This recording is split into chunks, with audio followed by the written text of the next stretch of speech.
Cette vidéo sortira un petit peu du cadre habituel de la chaîne, mais j'ai pensé qu'il était important de dénoncer des faits graves s'étant déroulés récemment.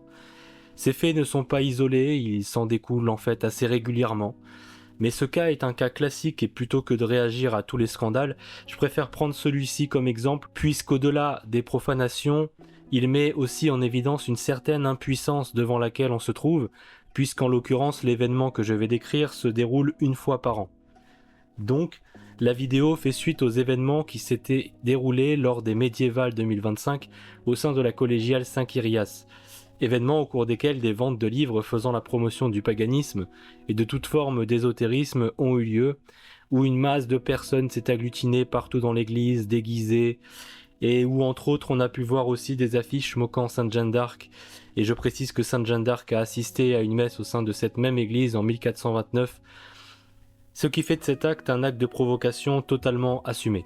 Un paroissien fait une vidéo TikTok sur le sujet et moi-même et plusieurs autres catholiques avons également effectué une opération qui consiste à envoyer un mail au diocèse pour pouvoir avoir des précisions ou pour apporter notre soutien à la paroisse par rapport à ce qui s'est passé sur ces profanations. La vidéo n'existe plus sur TikTok, mais je prends un extrait de la vidéo de Napo que je vous invite à voir en entier et le lien sera dans la description. L'ami vient et voit, qui était présent et qui a filmé toute cette situation, donc je le remercie. Je le remercie pour ces images parce que grâce à lui, il a permis de dénoncer et de poser des questions. Pourquoi dans une église ? Pourquoi cette marchandisation du sacré ? Et c'est le silence, bien entendu, des organisateurs. Le silence de la commune, qui là voit un gain. Voilà, il y a de l'argent à se faire. Il y a du tourisme, il y a de l'argent, il y a donc silence complet. Et c'est surtout le silence du clergé qui est coupable. Parce que là, voilà, qu'on s'élève timidement, je veux bien à la rigueur qu'on dénonce timidement, mais qu'on se taise et qu'on ne dise absolument rien, et qu'on ne fasse rien pour arrêter ce scandale, c'est tout bonnement scandaleux. Ils sont complices de ces blasphèmes. Alors, écoutons la vidéo du frère catholique que je vous invite à aller découvrir sur TikTok. Vous aurez le lien en description. Avec des cornes. Ici, on peut voir des sortes de créatures seins nus. Donc, attention, parce que là, il dit des Seins créatures... nus dans une... Voilà, attends, Dans des sortes de... Voilà. Donc, vous voyez ici, nous sommes dans une église. Il dit des sortes de créatures seins nus. En fait, c'est même pas des créatures, c'est des animaux. C'est-à-dire qu'ils ont foutu du furie dans l'église. C'est un truc scandaleux. C'est des trucs zoophiles, ça. C'est des mecs sur Reddit et tout ça, là, qui diffusent ça. Vous avez même le mec Kirby54, là, qui était amoureux de ça. Ça, c'est du furie, c'est des trucs de dégénérés. Et c'est dans nos églises, hein. Voilà, c'est dans l'église. De créatures seins nus dans une église. Tout cela, je l'ai filmé.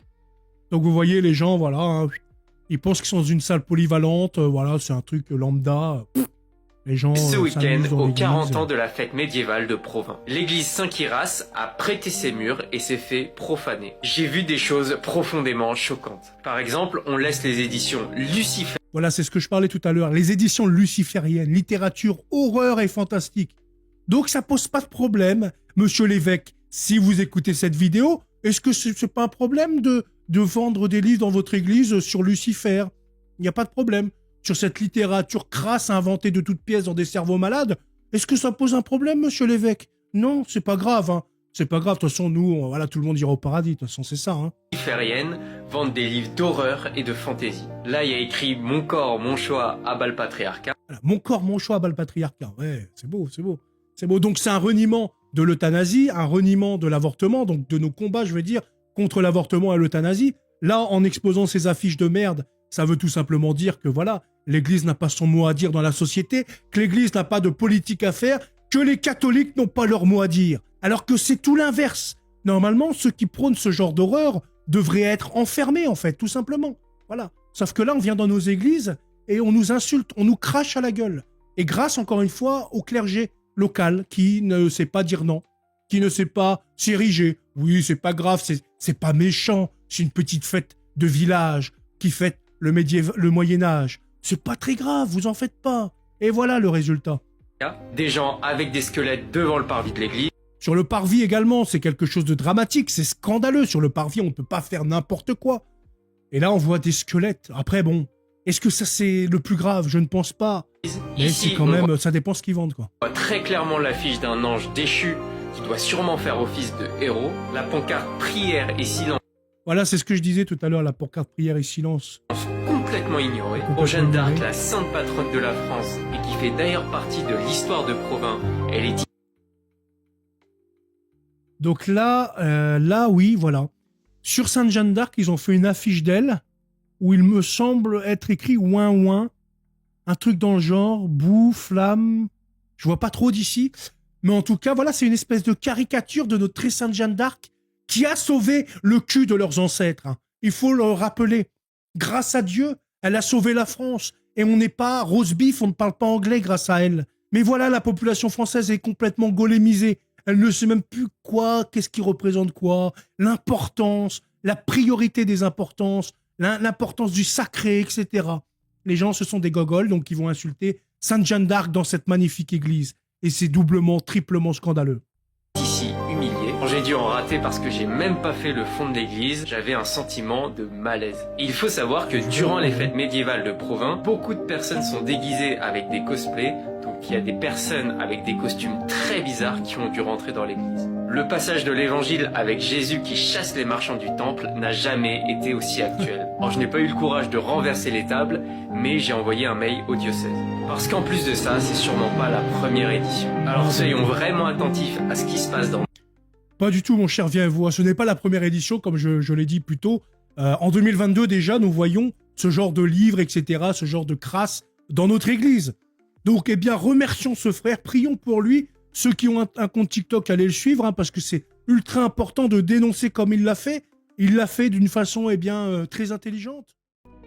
Alors le diocèse de Meaux a publié un communiqué que je vais vous lire. C'est important que je puisse vous le lire puisqu'il y a certains mots qui reviennent et qui selon moi sont un petit peu problématiques lorsqu'on décide de mener une action contre des profanations, mais je vous laisse voir par vous-même.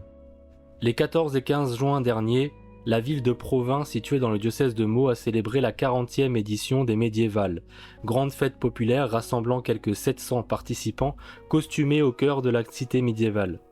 Comme chaque année, la collégiale Saint-Kyrias, édifice emblématique de la ville et lieu du culte catholique, a été ouverte à l'accueil du public et d'exposants, notamment littéraires. Cependant, durant cette édition, le caractère sacré de ce lieu, dédié à la prière et au recueillement, a été gravement bafoué. Des comportements inappropriés, tant de la part de certains visiteurs que d'exposants, ont porté atteinte à la dignité spirituelle de la collégiale dont le curé est affectataire. Face à ces actes regrettables, Monseigneur Jean-Yves Namias, évêque de Meaux, Monseigneur Guillaume de Lys, l'évêque auxiliaire du diocèse de Meaux, ainsi que l'ensemble des prêtres du pôle missionnaire de Provins et des fidèles catholiques, expriment leur profonde tristesse et leur solidarité fraternelle envers toutes les personnes blessées dans leur foi par ces événements sur place ou à travers les images diffusées. En signe de réparation et de prière pour les profanations commises, Monseigneur de Lys le célébrera une messe à la collégiale Saint-Kyrias le dimanche 22 juin à 10h30. Tous ceux qui le souhaitent, croyants ou non, sont invités à y participer ou à s'unir par la pensée ou la prière. La collégiale, lieu de foi et d'histoire, mérite d'être respectée dans sa vocation première. Qu'en ce temps d'épreuve, le Seigneur nous accorde la grâce de la paix, du pardon et de la fidélité à l'Évangile. Sans surprise, on est habitué à des communiqués. Nous avons tous les éléments du communiqué classique des diocèses, une dénonciation d'actes regrettables, je cite, et un appel à la paix et au pardon. Je précise que je ne m'oppose évidemment pas à la publication de communiqués et encore moins à la mise en place de messes de réparation, mais je trouve cette logique du communiqué extrêmement fébrile. Des actes odieux se produisent, on fait un communiqué, on célèbre une messe de réparation et merci, au revoir. À l'année prochaine en l'occurrence, puisqu'il s'agit d'un événement qui a lieu tous les ans. Comme d'autres catholiques, j'ai envoyé une lettre au diocèse, le but n'étant non pas d'attaquer qui que ce soit, mais de profiter de ce communiqué pour affirmer mon soutien à l'évêque auxiliaire et l'encourager pour une dénonciation ferme de ce type d'acte. Je n'invite aucun catholique à s'en prendre aux organisateurs ou à toute personne ayant participé à cet événement, mais plutôt à prier pour eux. Comme le paroissien sur la vidéo, je m'interroge. Est-ce que j'aurais renversé les tables comme le Christ chassant les vendeurs du temple ? Une chose est certaine, c'est que je ne suis pas le Christ, mais je me connais suffisamment pour penser que j'aurais très probablement été dans une grande colère et celle-ci est rarement bonne conseillère. Certaines annulations de concerts et autres événements profanatoires nous montrent pourtant qu'il est possible de peser sur la balance et qu'il ne faut pas baisser les bras en se disant que de toute manière c'est fichu et qu'ils font bien ce qu'ils veulent. Je m'interroge sincèrement. Que pouvons-nous faire pour appuyer ces hommes d'église pour qu'il n'y ait plus la crainte de formuler des dénonciations claires et un discours plus ferme sur ces questions ? Ils ont besoin de notre soutien et ma démarche n'est pas de les accuser, mais d'avoir un discours franc sur les limites de la stratégie adoptée. Je parle évidemment de la stratégie du communiqué. Le parallèle que je veux faire sur cette chaîne, c'est peut-être que cette volonté, on la trouve souvent de ne pas vouloir offenser, de montrer qu'on est attristé, touché, mais ne pas avoir de conflit, surtout pas.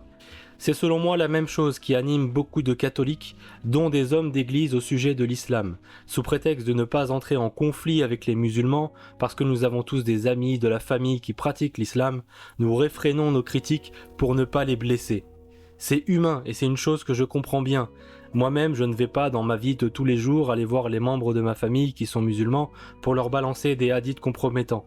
En revanche, si un musulman, même très proche de moi, me demande mon avis honnête sur tel ou tel aspect de l'islam, je ne me cache pas de lui dire ce que je pense, source à l'appui, et j'en ai déjà fait l'expérience. Je pense que, quand on décide de prendre la parole publiquement, on se doit de tenir un propos ferme. On blessera forcément quelqu'un, mais on doit s'attacher à nommer les choses telles qu'elles sont. Mais je pense au passage où le Christ nous dit « Je vous laisse la paix, je vous donne ma paix », et qu'il ne la donne pas comme le monde la donne. Je suis ni théologien ni homme d'église, mais pour moi ce passage marque une différence entre la paix mondaine et la paix qui se trouve en Dieu. C'est pour cela que je suis toujours attentif lorsqu'on nous parle de paix. Je me demande toujours, mais de quelle paix parle-t-on ? Car la paix mondaine passe souvent par le compromis et le confort des relations apaisées. Mais elle est fragile et elle pose un risque de compromission. Donc effectivement, la tonalité de ce communiqué m'alarme un petit peu. La formule « acte regrettable » est elle-même extrêmement regrettable selon moi pour le coup. L'appel à la paix soulève également ma méfiance.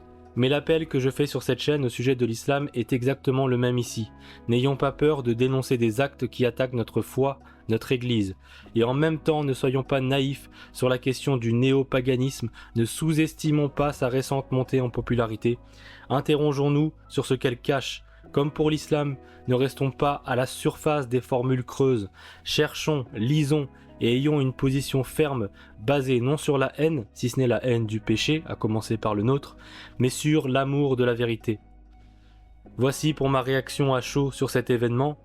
Ce samedi, nous reprenons les vidéos classiques sur l'islam avec la création d'une nouvelle playlist consacrée à Mahomet. Que Dieu vous garde.